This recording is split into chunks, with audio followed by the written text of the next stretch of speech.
दुनिया की सबसे बड़ी डेमोक्रेसी भारत में सरकार जितनी जरूरी है, देश के लिए विपक्ष भी उतना ही इंपॉर्टेंट है।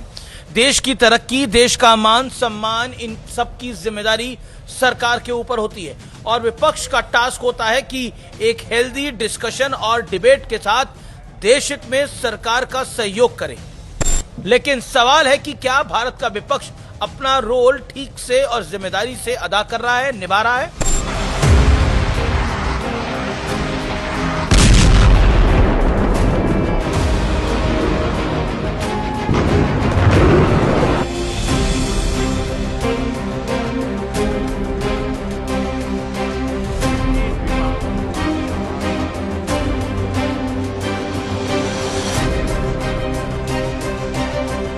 व्यूअर्स नमस्कार। सत्य और तथ्य में मैं आज बात करूंगा विपक्ष के एक माइंडसेट की, और मैं फैक्ट्स के साथ अपनी बात तो रखूंगा, सत्य और तथ्य दोनों रखूंगा। पूरा मिडिल ईस्ट इस समय जंग की आग में सुलग रहा है।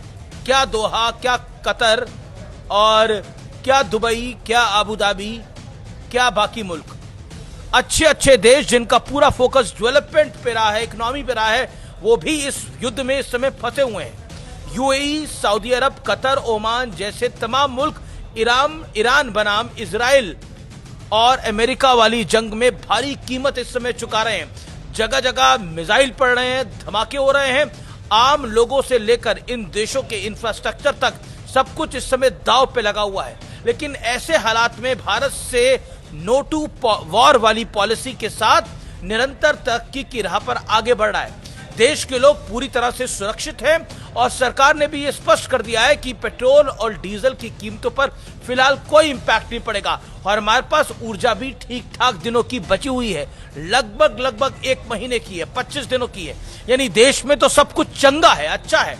और पर शायद विपक्ष और खासतौर पर कांग्रेस ये चाह रही है कि हमारा देश बेवजह जंग में फंस जाए, पंगा ले और जंग की इस आग में कूद पड़े। ईरान के पक्ष में बयान दे, ये साफ साफ कहे कि ईरान जो कर रहा है वो बिल्कुल सही है, ईरान के साथ जो हो रहा है वो गलत है। सोचिए, अगर वाकई विपक्ष की मंशा पूरी हो जाती है तो इसका इंपैक्ट क्या होगा। सरल भाषा में समझते हैं, हम बिना किसी वजह के इजराइल जैसे ऑल वेदर फ्रेंड से अपना रिलेशनशिप खराब कर लेंगे। हालात ये हैं इस समय कि एक भी मुसलमानों का मुल्क, इस्लामिक मुल्क, देश ना तो ईरान का साथ उसने दिया है और ना ही किसी मदद का ऐलान अभी तक किया है। उल्टे Saudi Arab, UAE, Bahrain, Qatar, Kuwait, Oman जैसे तरक्की पसंद मुस्लिम देश ईरान के खिलाफ खड़े हो गए हैं। ऐसे हालात में कांग्रेस चाह रही है कि उसके उकसावे में आकर सरकार कुछ ऐसा कर दे जिससे पूरा इक्वेशन ही बिगड़ जाए। और सोचिए, इससे कांग्रेस को क्या इंपैक्ट या फायदा होगा, सिवाय इसके कि उसका एक छोटा सा वोट बैंक खुश हो जाएगा। लेकिन भारत के खिलाफ इसका इंपैक्ट क्या होगा, जरा समझिए।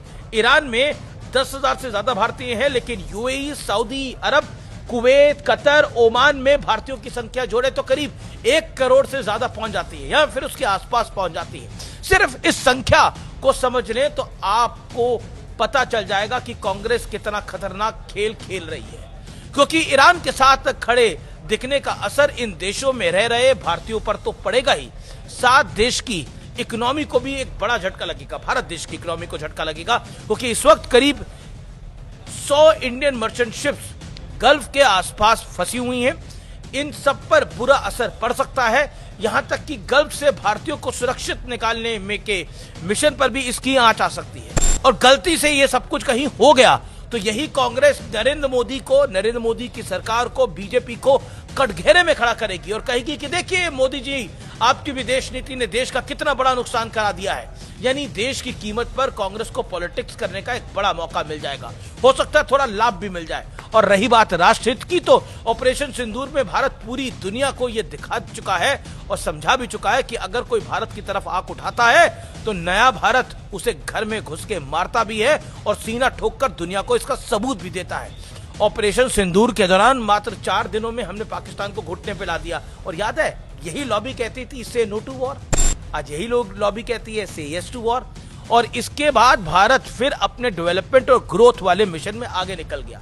एआई के मिशन में आगे निकल गया और पाकिस्तान 10 महीने बाद भी भारत से मिली इस चोट से उबर नहीं पाया है। वैसे कुछ लोग तो ऑपरेशन सिंदूर के दौरान, जैसा मैंने पहले बोला, से नो टू वार वाला ज्ञान बांट रहे थे, लेकिन सवाल विपक्ष और कांग्रेस के सियासी माइंडसेट